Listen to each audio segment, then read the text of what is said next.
Have you ever played a game that just makes you feel like it was made on a dare in the first place? Like, if someone said, what if we just make the entire game random? That is Magical Athlete and Star Wars Super Teams in a nutshell. Games so simple and so chaotic, they should actually collapse under their absurdity. Somehow, against every design principle we've been pretending to care about and be enamored with, these are flying, or should I say even racing, headlong straight into that. So today, we're asking the question, what if too dumb to fail is actually the secret to fun? So here's the thing, right? I've played hundreds and hundreds of games, constantly trying to be smarter, deeper, more innovative. But these two, they're just line up a bunch of weirdos and a bunch of random same plastic ships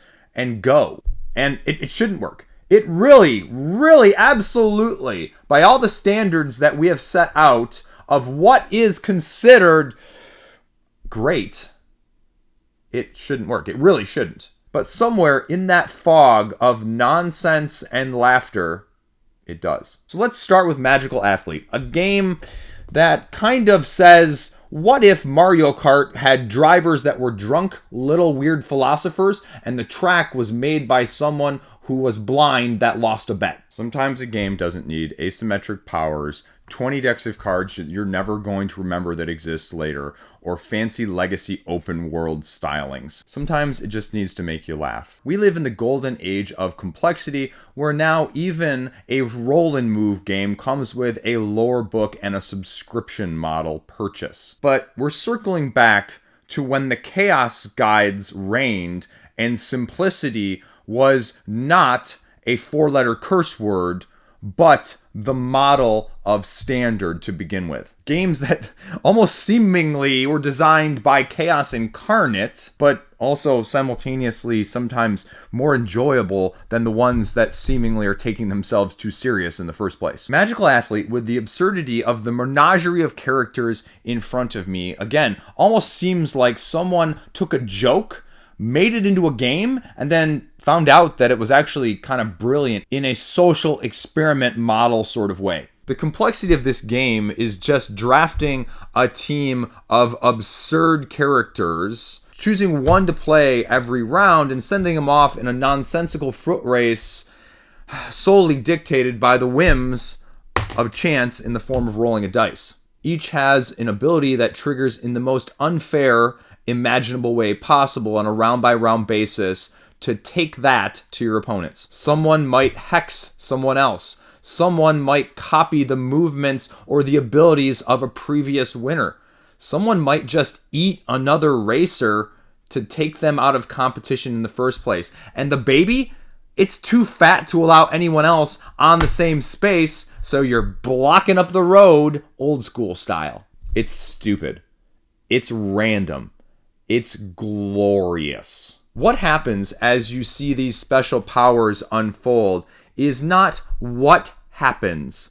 It's how it happens interactively with what's on the board table-wise here and the table around at the same time. You're not actually playing this game. You're watching it unfold like a very ugly 80s version of a fantasy soap opera. Of course, directed by dice at the same time. Every race is a story of how the leapfrogging tripping unfolds.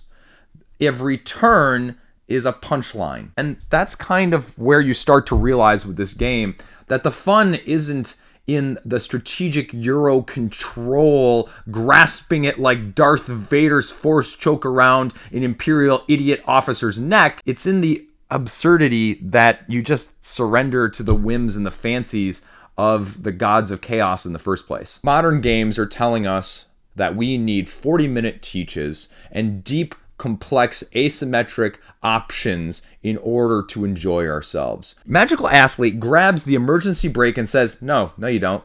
You just need a character that can't stop tripping over itself every time it moves around the board and ends up tripping everyone else while they're at it. It's kind of a design that makes you feel like it's outdated.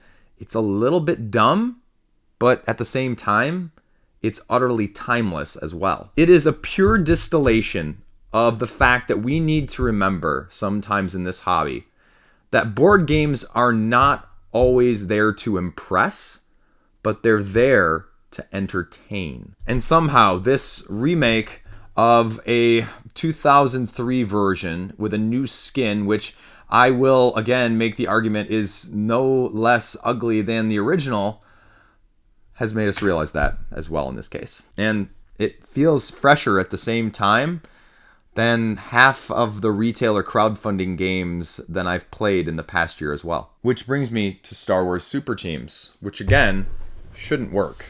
But these ugly plastic little ships make you feel more nostalgic than you realized. Approaching final Death Star run! I have you now. Pew pew pew pew pew pew pew pew! You're all clear, kid. Let's blow this thing and go home. Star Wars Super Teams stays on that drunken Super Mario Kart vibe, but instead asks the question, what if you actually helped your enemies along the path, but still sabotaging them while manipulating them? You're racing two ships to the end of a looping, convoluted, chaotic path to be the first one to get both there in order to win. But the trick and the dynamic change with this one is that instead of only controlling your own ships, you are literally playing cards of your opponents as they're shuffled up and dealt to everyone equally. Darth Vader just helped Han Solo move inadvertently. The Star Destroyer just let the X-Wing take the lead. You will launch someone into the perfect item drop without meaning to. You will plan, you will meticulously predict, and you will utterly fail in the execution with the roundabout, well, I'm going to move your ship because I can, manner in the first place. You will inevitably fail your task. It's about control with these cards that you will inevitably never have, as you will sabotage yourself. And that's sort of where the joy hides. As you have this chaos swirling all around the board, you start asking the question, do I get myself closer to the end? Do I risk helping them to get myself a little closer later on? Can I stumble and trip myself into the lead while not trying to shoot myself in the foot at the same time? It's simple, random, and stupidly deeply fun, all rolled into a Star Wars egg roll. And it's just get to the end first. Get the hyperspace, double your next move. Get the asteroids, doesn't matter what the card is, only move one next. The negative zone there, just move back to the beginning if you can't bypass the whole thing in one shot. Items galore if you land on the right space to mitigate the bad stuff, duplicate the good stuff, and maybe just push you over the line in order to be first. If we say Magical Athlete is an Olympic sprint of nonsense, then I would say Star Wars is the nonsensical demolition derby in space. And both prove something that I feel like we forget all too often with games. We as a hobby say that we want these games that we play to bring people together. And then we complain when they're too easy that allows everyone to play. Not every design in this way has to reinvent the wheel. Sometimes you just hop on the wheel and roll down the hill with it. Again, these games as a whole should not work, but they do. Because remembering that board games truly just aren't about optimization. They're about the stories, the surprises, and even the laughter that you will still be talking about next week. And that's why both of these games do work. As the red player, do I advance myself further? Do I try to minimize the damage that extra cards or higher cards might help other people later as opposed to now?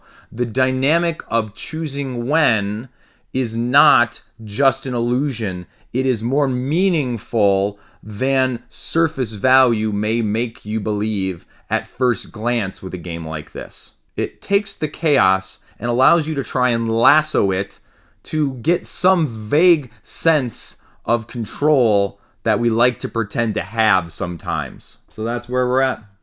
Thanks for watching. See you around.